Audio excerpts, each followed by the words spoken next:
Is the series Unemployed to Legend actually finished? Yes, but we've got one last thing that we need to wrap up before it officially ends the entire series as a whole. We've got a little subsection for the World Cup. Of course, I'm still in charge of the French national team, which is why the 2030 World Cup will be the last swan song for this whole series. And that brings me to why I have Villa Park as the background, which might be a bit confusing until you learn that the tournament is actually being held in England. Apparently, in this parallel universe, we will actually win the World Cup. Well, to host the right to to hold the World Cup, if I can get it right. Which means both of our group games will be at Villa Park against South Korea and Chile. So let's get to it.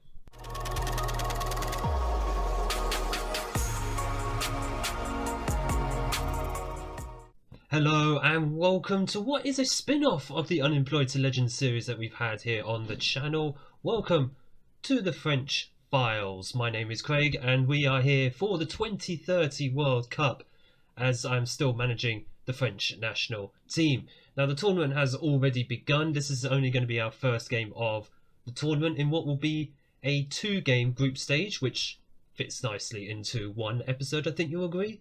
Because all the group stages at this stage are now 3 nations. This is exactly what is going to be happening for the 2026 World Cup going forwards, where it will be 48-team tournament and 16 groups of 3 nations, I believe. Yeah, if I can actually do my maths properly. So in our group, I believe we're Group L, which is quite mad. We've got South Korea, France and Chile in that group. Of course, South Korea have played their first game already, beating Chile 2-0. So when we play South Korea, which is going to be our first game of this episode before we face Chile in the second half of the episode, South Korea will be done. So we beat them, we have 1 foot into the second rounds of the World Cup already. Now, a couple of things before we get into the game, and the first one involves the fact that I've only just found out before I click record who are the current world champions, and that is, for some reason, the United States of America. I mean, what? It kind of makes sense now why I lost to them in a friendly earlier in the calendar year. They are 6th in the world and they are the reigning world champions. We lost to them in a friendly and I was thinking, why? But now that I've seen that they're the world champions, it does make a lot of sense. I know the game is growing in the US, but I didn't think it was growing that much. Also, the second thing revolves around the current squad. So when I originally took over the French team, the squad was aging. The vast majority of players were all in their 30s, and the youngest player we had in the squad was 26 years old. That is Eduardo Camavinga, who's now 27. So for all the players, we've got 5 players who are under the age of 27 now. This is literally what I've managed to cobble together from the national pool. And one of them is already injured, Ilyas Mali, who is a winger for Manchester United. He's out for up to 2 weeks, so apparently that doesn't count for a replacement for the squads, which is a bit of a shame. Hopefully we'll still be in the tournament when he comes back, and then he'll provide us with the full 23-man squad. Let's have a look. Most of the players you're going to actually know of course, the likes of course, where is he? Kylian Mbappe. Just the best player in this entire squad. There's no disputing that. He is the number 1 player. And it's kind of shown over the past couple of years while I've been here in France. Without Mbappe, we are screwed. That's it. That's literally it. Mbappe or no party. So, our hopes of winning the World Cup rest on Mbappe. A lot of these players also play in the Premier League as well. Gregoire Bernard for Arsenal, 2 players for Chelsea. Manchester United have 6 players in this squad. That's ridiculous. Newcastle have one of my backup keepers. Oh yeah, 2 of the guys are from Norwich. 2 of my all players. Maxence Caqueret, you'll know very well of course if you've watched the main series, and Gregory Horo, who, to be honest, we haven't really seen much of at Norwich. He didn't play as many games for them, only 13 league appearances, but he's now debuted for France in the 2 friendlies we had before this, and he scored his first goal. Very happy for him. He looks quite comfortable in this sort of attacking midfield role, so He would be back up there for Hussam Alwa, who's been at Lyon, who would have seen him during the season, during our Champions League run. But he's going to be the main man who's going to be starting in attacking midfield. So if we need Horo to step in, I'm more than confident he can at least put up a good performance. So this will be the starting 11 for our first group match against South Korea and South Korea's last group match. Mike Mainan. Still don't know how you say this name. I'm just going to call him Mike. He's just Magic Mike, hopefully. Mike in goal. Hernandez, Grand, Upamecano and Kalulu as the back four. This is Theo Grand, by the way, who has been playing at Tottenham. I don't know if you might have actually seen him in the last match of the series, which was the last episode. He kind of looked good. Camavinga and Chouameni at the base in the midfield, with Amin Guri on the left wing. Yes, that's fine. Aouar in attacking midfield. Thomas Lemar on the right wing.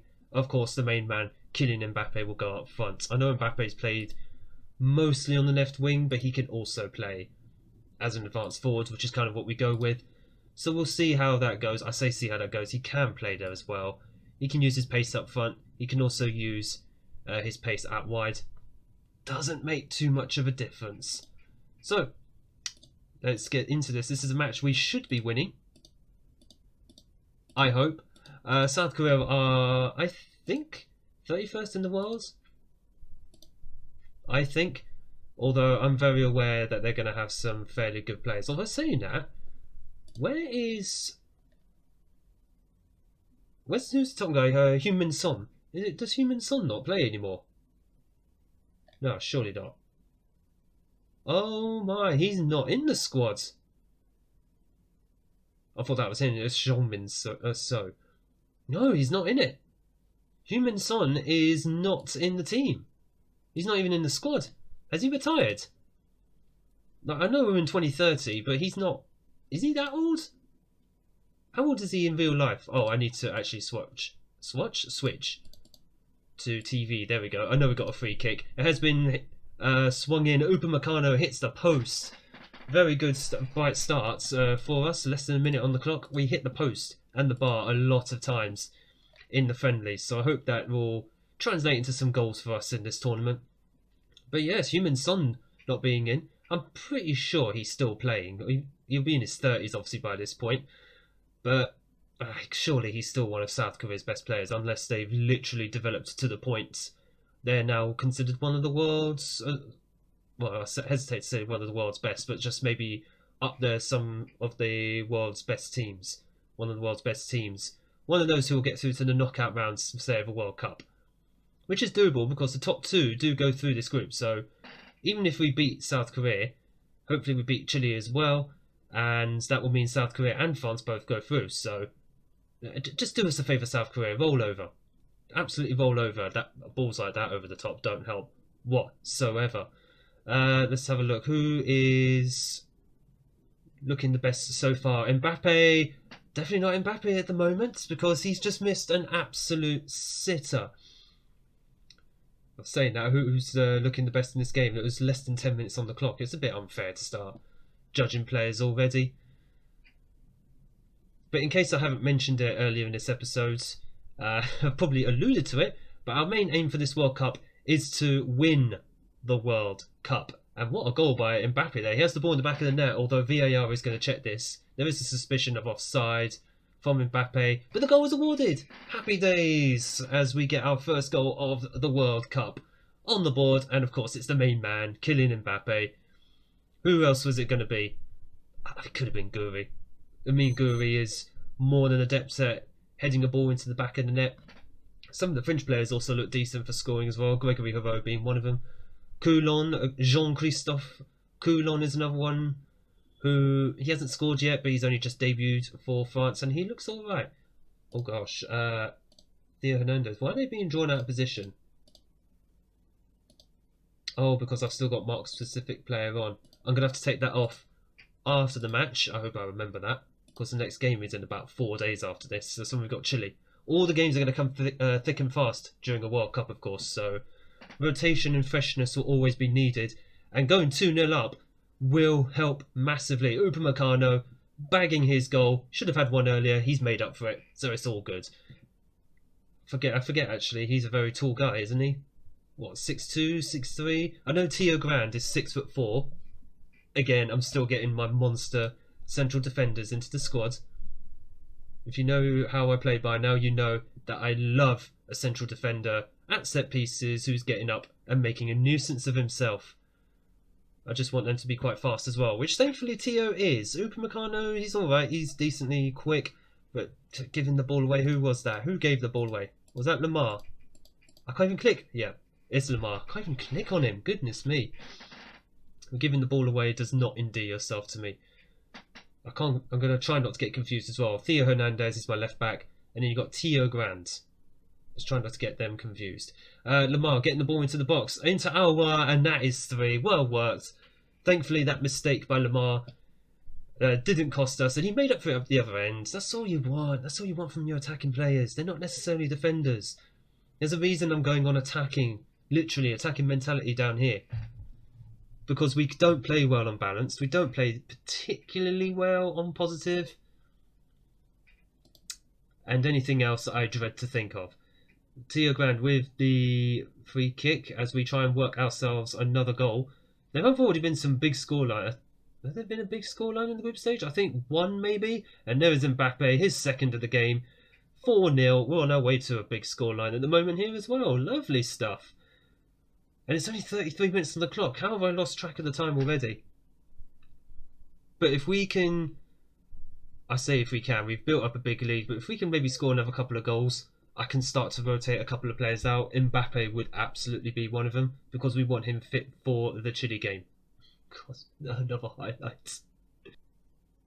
Kalulu on the overlap. He plays the ball over. A great ball over to Guri actually. But nobody in the middle. There is Guri, and he bends one in. Oh, what a goal! And that's what I mean. Guri can score goals. He didn't score any in the 2 friendlies before this, but he's more than hopefully making up for it now. Yes, he's put us 5-0 up. Only he's put us 5-0 up, but it's a goal that he's absolutely deserved for his 2 performances in the last 2 games. And it's good to see him get on the score sheet in this World Cup. Mbappe twice. Upamecano, Alwa and Guri as we head towards half-time. Just see it through to half-time, lads, because at the moment this recording has gone 12 minutes. My goodness. This could be a 30-minute episode. Right, let's get into the second half quickly. If not much happens, or if we score another couple of goals, I will just take it to full-time, because I don't want this episode to go on forever. This is the group stage. We want to get ourselves into the knockout rounds and get into the meat of this tournament. Camavinga bringing the ball forwards. There is absolutely nobody forward except for Mbappe. He needs to be making a run though, and he has there after Guri has played it through and Mbappe denied his hat-trick on this occasion. It is a corner. Let's see if Tio Grand and Upamecano can make a nuisance of themselves. It's actually Guri. Oh, is it a penalty? Right, if this penalty goes in, I'm going to take this to full time. It is a penalty. And Mbappe is stepping up. He scores. That's his hat-trick. Excellent stuff. I'm going to take this to full time. 6-0. I don't think you need to see the next 30 minutes. I think it's effectively 3 points in the bag. I will see you at full time. Right then, it is now full time. We scored 1 more goal thanks to Gregory Haro, who came off the bench. So his first World Cup goal in tricolor colours. Interestingly, when I made the subs, we could only make 3. Only 3. I mean, it just seems a bit low. That's what I'm looking for. Excellent victory, lads. 7-0 drubbing of South Korea. Effectively we've effectively 1 foot, 1.5 feet, I'm going to say, into the knockout rounds. So that means we will now be back in just a few short days for Chile. Second game now against Chile, and there have been a few changes that I've made for our final group stage match. Bernard comes in for Tio Grand in central defence. Central midfield has been changed up for both players, Kakare and Nyanzu, who apparently can play in central midfield, and he's pretty competent as a ball winning midfielder on the defend role, so let's see how he does.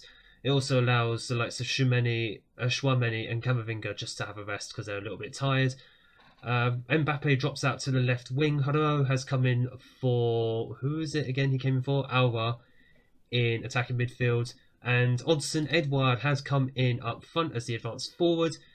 Honestly, it doesn't look impressive in terms of attributes, but 32 goals in 65 caps means he can get it done. He can also score a lot of goals. He has done in the Premier League and in Ligue 1 and in Scotland as well. 209 goals in 396 league appearances. So let's give him a run out for this match. Chile, of course, this is their second and final match of the group stage as well. South Korea are done. 3 points, -5 goal difference. There's nothing more they can actually do. So it's effectively a case of win or draw, preferably win, against Chile. We're in to the knockout rounds of the World Cup. Let's just do a quick opposition instructions. They got one player. Hey, they got one player on 5.7. Hang on a minute. He looks familiar. Did I not have him at Norwich previously? Yes, I did. Yes, I did. I sold him for £9.5 million because he gave me a 6.5 in the Premier League. Oh my, well. Welcome back. I want to make your life a personal living hell in this match.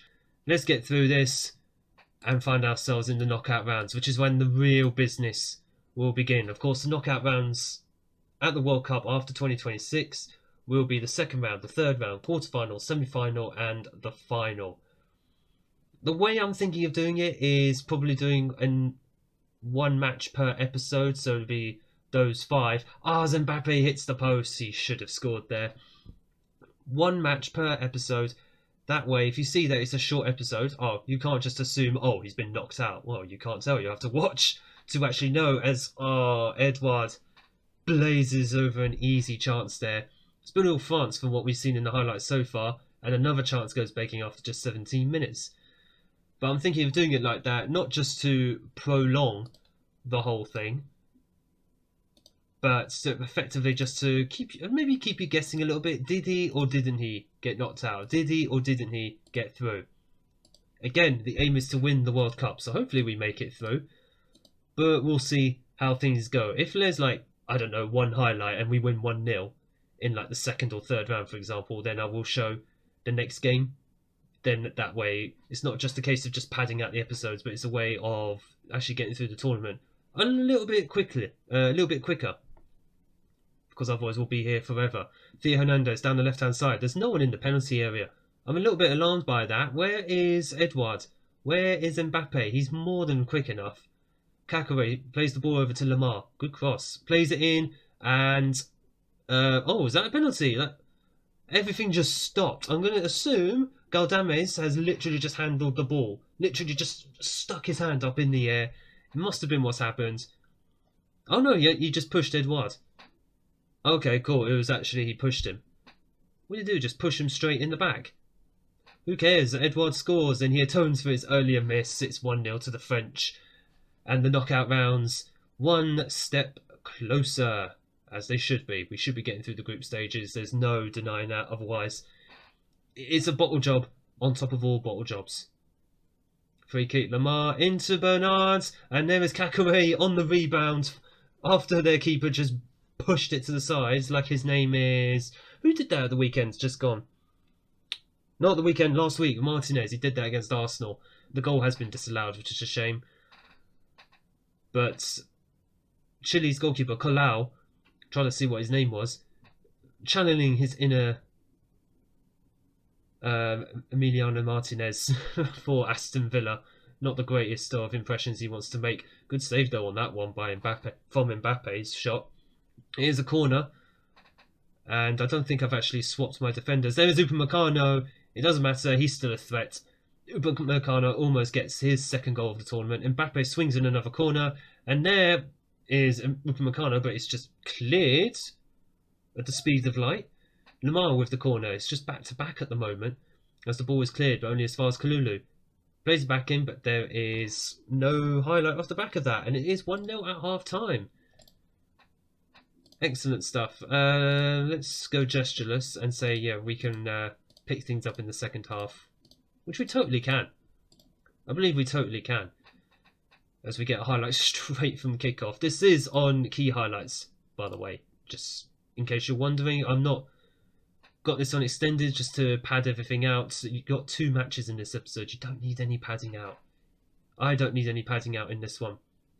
Right, Nanzu, Upamecano, Edouard. Playing the ball around nicely, and Haro is apparently not quick enough.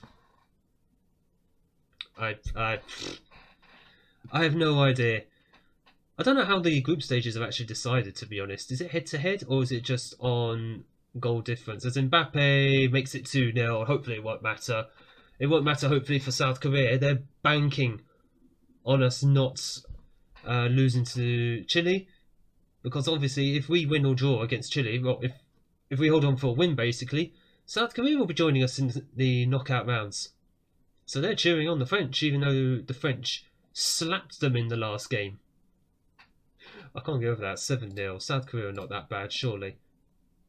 Playing the ball again. There's Mbappe, who's in the middle for him. Edouard is, but he can't finish. Should have gone the other side of him, man. Corner, though. And Mbappe is to take this one. He'll probably be rested in a little bit, actually, because there's no point playing him for the full 90 minutes. Like in the game against South Korea, the game was done. The game was done effectively at half-time. So what we are going to do, we're going to make a couple of substitutions now. Hernandez is definitely going to be coming off. Apparently he's going to have to swap with Bernard, so that's fine. And Tio Grand is going to come on. That's fine. Mbappe will go off. Ooh. Guri is going to come on. Why not? Let's just give him a bit of time. I was looking at Coulon there, who I did mention in the last match, but let's just give Guri a little bit more time. A little bit more confidence and a little bit more in match fitness, which is what a lot of these players are going to need. Kakare tries to play it forward and finds absolutely no one. He's done that several times for Norwich this season. Into Ben Burton Diaz, who, amazingly, by the way, I looked at him before this game. He's still at Blackburn. Still at Blackburn, 8 years into the future. He's very, very loyal to a club in the northwest of England. A Chilean, born in Stoke-on-Trent. Who would have seen that coming? Chile coming forward here. I'm not liking this. But we haven't exactly looked like we want to attack the ball and try and win it back. And that is... Blimey, that just went over the bar. And as we get another highlight. I wonder if this is because I'm playing this on higher tempo. Has to be that reason. Because right now, it's just highlight central. We're trying to work the ball forward again here. Oh my god, what is wrong? Why does Football Manager keep doing this? Someone explain to me why players keep doing that with the ball. It's stupid. It is utterly stupid. I know players give away the ball all the time in real life, but something about that just rankles with me. There is Guri off the bar. Something about that just rankles with me. We saw that too often at Norwich City as well. And it really, really does annoy me when that happens. I think we made 2 substitutions, so we do have one more.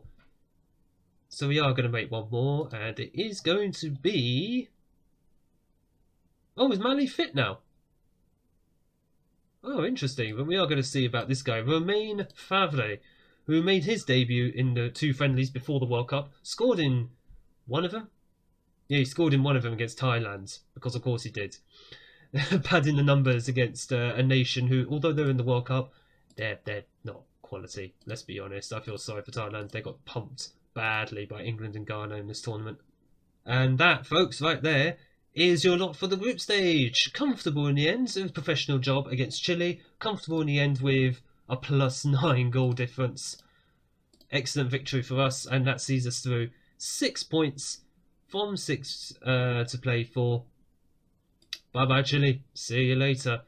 Ben Burton Diaz can go back to Blackburn. So that means in the next round we are going to have...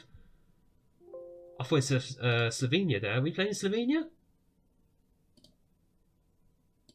I don't know, apparently. The second round, who are we going to get? Oh, it's not even been confirmed. Oh, in that case, you can find out in the next episode who we're getting. We'll have that as a nice little surprise. Nice little cliffhanger for you. As we find out who will be going through to the knockout rounds of the World Cup. In fact, if we just see, quickly before we go, England, Ghana, Portugal, Colombia, DR Congo and Peru, who have knocked Belgium out. Oh, that's mad. They're 15th in the world. They must be on the way down now. Did they not replace that 40-year-old defence yet? Canada, Denmark, Croatia, Venezuela, Spain, Ivory Coast, and Ukraine and Australia, Italy, Cameroon, Sweden, Brazil, Norway, Uruguay, USA, Poland, France, South Korea, of course, Austria, Mexico are all through. So are Ireland. Go on the Irish. So the next episode, second round of the World Cup, we'll find out then who exactly we'll be facing. If you have enjoyed this episode, make sure that you hit the like button down below and smash the big red subscribe button so you don't miss the knockout rounds to come in the World Cup. Here's hoping we can actually go on and give ourselves a real shot at winning the whole thing. But thank you all so much for watching. I hope you're enjoying the series and look forward to seeing you all in the next episode.